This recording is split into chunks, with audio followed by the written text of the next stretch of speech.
ఆ భాష ఏందన్నా నిన్న ప్రభుత్వం చాతకంతనం ముఖ్యమంత్రి ఎవరన్నా కానీ అన్న అరే హౌలే అట అరే హౌలే కలెక్టర్లు నిన్న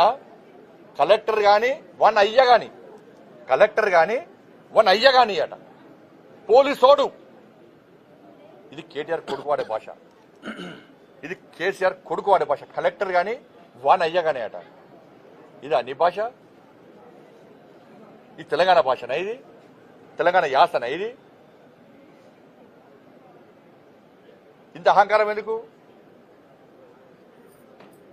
కనీసం సంస్కారం లేదు సంస్కారహీనుడు నువ్వు సోషల్ మీడియా వేదిక చేసుకొని దుబాయ్ సిగ్గు లేకుండా దుబాయ్ నుండి సోషల్ మీడియా నడుపుకుంటూ చెప్పిన మా కార్యకర్తలు చెప్పిన నీ సోషల్ మీడియా మిత్రుడే పేరున్నది వీళ్ళ పేర్లు బిడ్డ అందరూ ఒక 4 పేర్లు మా దగ్గర ఉన్నాయి మాకు వ్యతిరేకంగా మా పార్టీకి వ్యతిరేకంగా కాంగ్రెస్ పార్టీ వాళ్ళంటే భరిస్తారు వాళ్ళు రాహుల్ గాంధీ తిట్టా భరిస్తారు ముఖ్యమంత్రిని హరే హౌలోన భరిస్తారు వాళ్ళ పార్టీని తిట్టా భరిస్తారు చాలాగానే వాళ్ళు కాంగ్రెస్ వాళ్ళు కానీ నరేంద్ర మోడీ గారిని కానీ మా ప్రభుత్వాన్ని కానీ మా పార్టీ నాయకుల బిడ్డ ఇంకొకసారి ఆ స్క్రైబ్ ఈ స్క్రైబ్ పేరుతో మాట్లాడే ప్రయత్నం చేస్తే పక్కా దాడులు గ్యారెంటీ జరుగుతాయి పక్కా నేను హోమ్ మినిస్టర్ చెప్పొద్దు కానీ నీ అరాచకం పెరిగిపోతుంది దాదాపు 100 సోషల్ యూట్యూబ్ ఛానల్ పెట్టుకొని అడ్డాదారులు సంపాదించిన పైసలు వాళ్ళకి వెచ్చించి వాటి ద్వారా ఏదో చేయాలని చూస్తున్నావు ఏం కాదు దాంతో చేస్తున్నావు అధికారానికి వచ్చినావా ఉన్న సీట్లు వీకినాయి నేను మా కార్యకర్తలు కూడా చెప్తున్నాను ఈ కేసీఆర్ కొడుకు యూట్యూబ్ ఛానల్ వేదికగా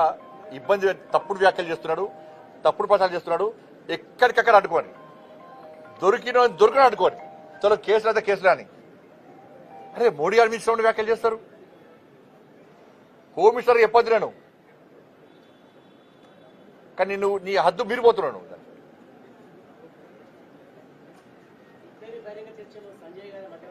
పక్కా ఉంటా పక్కా 100% ఉంటా కరీంనగర్ వేదిక రెడీ నేను వేదిక ఏర్పడేస్తాను నేను కేసీఆర్ కొడుకు చెప్తాను పక్క చెప్తాను నేను చెప్తున్నా సీఎం రమేష్ గారు రమ్మంటా నేను సీసీ ఫుటేజ్తో సహా 10 సంవత్సరాల నుంచి కాంట్రాక్టులతో సహా నువ్వు చంపిన కమిషన్లతో సహా నువ్వు పాల్పడ్డ అవినీతితో సహా అన్ని తీసుకొని ఆయన వస్తాను రెడీ ఉన్నాడు నువ్వు ఎప్పుడు వస్తావో టైము డేట్ ఫిక్స్ అయ్యి నువ్వు మళ్ళీ దీన్ని తప్పించి ప్రజల దృష్టి మళ్లించడానికి మీడియా అటెన్షన్ డైవర్ట్ చేయడానికి నువ్వు మళ్ళీ వేరే పెడితే నేను పబ్లిక్ క్షమించాను ఫస్ట్ మెయిన్ డేట్ అయితే రాడు కదా ఆయన ఏ డేట్ అంటే ఆ డేట్ రెడీ నేను సీఎం రమేష్ గారు రమ్మని బాధ్యత పిలిపి పక్క ఏ బాధ్యత తీసుకుంటా పక్క 100%.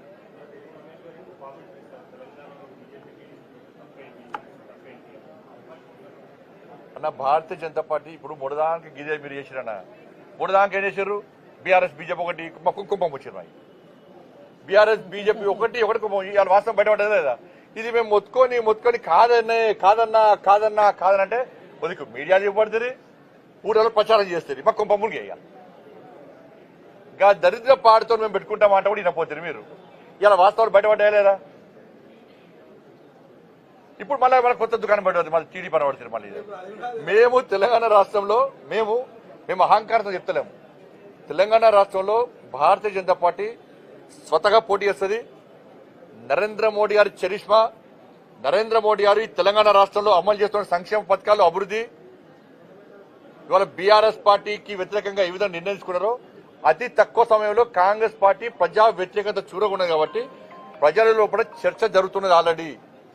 ఏమనంటే ఒక్కసారి భారతీయ జనతా పార్టీకి అవకాశం ఇవ్వాలి అందరికీ ఇచ్చాం అధికారం బీజేపీకి ఇద్దాం అవకాశం అందరికీ ఇచ్చాం అధికారం బీజేపీకి ఇద్దాం అవకాశం అనేటువంటి ఆలోచనతో ప్రజలు ఉన్నారు కాబట్టి తప్పకుండా మేము ఈ ఎన్నికల్లో గెలవబోతున్నాం స్థానిక సంస్థల ఎన్నికల్లో కూడా మేము గెలవబోతున్నాం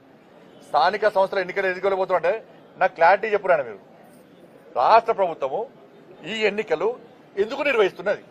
చెప్పండి మీరు చెప్పరానయ్యో రాష్ట్ర ప్రభుత్వము ఈ ఎన్నికలు ఎందుకు నిర్వహిస్తున్నది ఏ నిధులు మరి కేంద్రంలోకి వచ్చినంత మరి ఓట్లు ఎవరికి వేయాలి మాకేయాలి కదా కేంద్ర నిధుల కోసమే ఎన్నికలు చెప్తున్నారు మరి ప్రజలు ఓలో ఒకటి ఇచ్చే నిధులు ఇచ్చే కేంద్రాన్ని కొట్టేస్తారా రాష్ట్ర ప్రభుత్వం కొట్టేస్తారా ఇక డైరెక్ట్ ఇప్పుడు మీరు అన్నారా లేదా కేంద్ర నిధులు చెప్పండి ఇవాళ గ్రామాల్లో చర్చ గదే జరుగుతుంది అన్నారు కేంద్రం నిధుల కోసం మాత్రమే వీళ్ళు ఎన్నికలు పెడుతున్నారు కాబట్టి నిధులిచ్చే కేంద్ర ప్రభుత్వ పార్టీ అయినా భారతీయ జనతా పార్టీకి ఓటేయాలని చెప్పి మీకు అప్పీల్ చేస్తున్నాం. రాష్ట్ర వాటా ఏడుస్తున్నది, ఇస్తుంది కొత్తాయి, ఇస్తలేరు కాబట్టి బాధ కదా.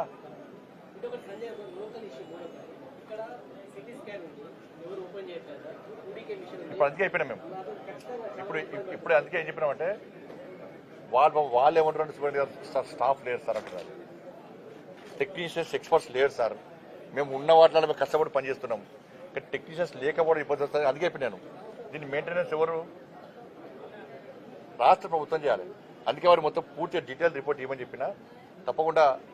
గౌరవ ఆరోగ్య శాఖ మంత్రి గారితో మాట్లాడతా.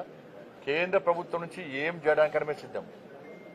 రాష్ట్ర ప్రభుత్వం కూడా ఆ స్థాయిలో సిబ్బంది విషయంలో కానీ ఇక్కడ డాక్టర్స్ విషయంలో కానీ వారు సహకరించే ప్రయత్నం చేయాలని కోరుతాం. ధన్యవాదాలు.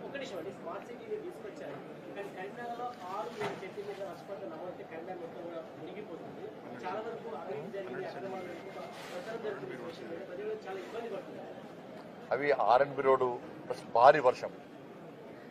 వర్షం ఉంది కాబట్టి ఓన్లీ కన్వేరే కాదు, మొత్తం దాదాపు తెలంగాణ రాష్ట్రం అంతా మునిగిపోయింది.